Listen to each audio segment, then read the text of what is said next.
गोरखपुर में मुख्यमंत्री योगी आदित्यनाथ ने सामूहिक विवाह योजना के अंतर्गत 1200 जोड़ों के विवाह समारोह का शुभारंभ किया।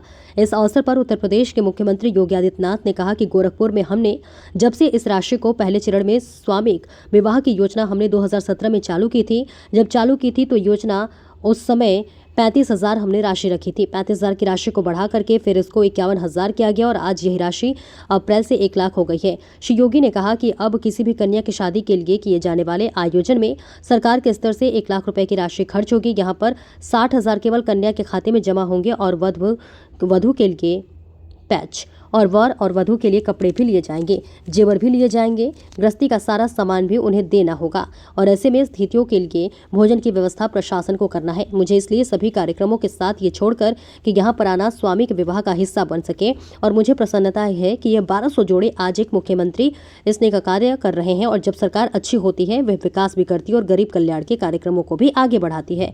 वे सरकार लोगों के समृद्धि का रास्ता भी प्रशस्त करती है और इसी के साथ सुरक्षा का बेहतर माहौल भी बनाती है। आप याद करिए पिछले 11 वर्ष में प्रधानमंत्री मोदी जी के नेतृत्व में कितना परिवर्तन देखने को मिला है, कितना परिवर्तन देखने को मिला है और आज हर एक गरीब को शासन की योजना का लाभ। अनुमान करिए कि देश के अंदर 4 करोड़ गरीबों को लेकर के आवास बन गया, 10 करोड़ गरीबों के घर में उज्ज्वला योजना के कनेक्शन पहुंच गए हैं, 12 करोड़ गरीबों के घर में एक शौचालय बन गया। श्री योगी ने कहा क्या कुछ, आइए सुनवाते हैं। सरकार वही जो जनता के द्वार जाकर के उनकी समस्याओं का समाधान का रास्ता निकाल सके। मुख्यमंत्री सामूहिक विवाह का एक कार्यक्रम प्रधानमंत्री मोदी जी के लोक कल्याण के कार्यक्रम को प्रभावी ढंग से आगे बढ़ाने का ही एक अभियान का हिस्सा है।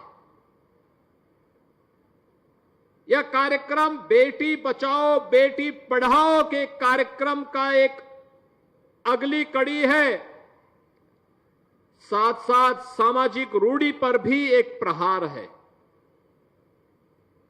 सामाजिक रूढ़ी और अंधविश्वास जो बाल विवाह को, बहु विवाह को, दहेज जैसी कुप्रथाओं को प्रोत्साहित करते हैं, उन सब पर यह एक प्रहार है। और इसीलिए बेटी को बचाना है तो उसको पढ़ाना होगा, उसको सशक्त करना होगा, उसको आगे बढ़ाने के लिए उस प्रकार की व्यवस्था देनी पड़ेगी। 2017 में जब भारतीय जनता पार्टी की डबल इंजन की सरकार प्रदेश में आई थी, उन अभिभावकों की इस पीड़ा को समेट करके हम लोगों ने तय किया था बेटी के जन्म लेने से लेकर के स्नातक तक की पढ़ाई के लिए मुख्यमंत्री कन्या सुमंगला योजना के माध्यम से उन परिवारों को हम जोड़ने का काम करेंगे। और आज ये योजना सफलतापूर्वक लागू है, जिसमें उन वंचित परिवारों को, गरीब परिवारों को, जिन परिवारों के पास साधन नहीं थे,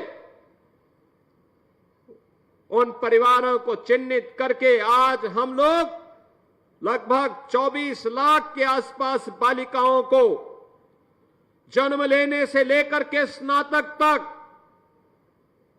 25,000 रुपए का एक पैकेज उन्हें उपलब्ध करवाने का काम कर रहे हैं।